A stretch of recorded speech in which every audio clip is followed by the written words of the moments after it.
Well, with many of you back at work, the Way 31I team wanted to know what type of protections are workers guaranteed to stay safe. In Alabama, it's the federal government's job to oversee safety in the workplace. The I-team learned 56 companies are accused of not doing enough. Way 31's Breken Terry is live after pressing the feds for answers. Breken? Here is a list of these complaints, and 9 of these are actually from right here in North Alabama, and they range from places like a chicken plant to a restaurant, a credit union, and even a post office. And for all of these complaints, plus the others that are regularly filed, there are only 21 officers to investigate.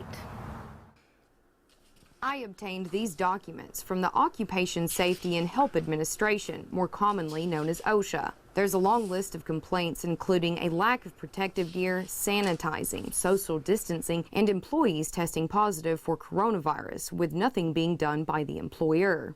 I've spent the last week asking OSHA if it's actively investigating any of these complaints. No one would provide me an answer. And the department's website doesn't include that information. Here's what we do know. According to OSHA's coronavirus guidelines, formal complaints are taken more seriously if they come directly from multiple employees. The guidelines also state complaints at places like hospitals or meatpacking facilities are considered high risk and go to the top of the pile. But that doesn't mean it's sending investigators. OSHA is directing its officers to maximize the use of electronic means of communication, so on-site visits to expose dangers to employees likely won't happen. This sample letter that's supposed to go to businesses with complaints says, quote, OSHA does not intend to conduct an on-site inspection in response to the subject complaint at this time. The investigating officer is directed to exercise enforcement discretion when considering issuing citations. But it's unclear what fines a company could face for failing to protect you from the coronavirus.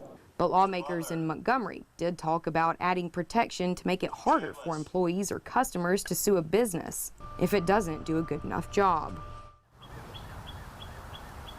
Now, Alabama is one of 25 states that does not have its own safety plan, which means we basically rely on the federal government. So that means that people only in the private sector in this state are protected. So police officers, firefighters, or anyone else who works for a municipality cannot file an OSHA complaint. Live in the Shoals, Breken Terry, Way 31 News.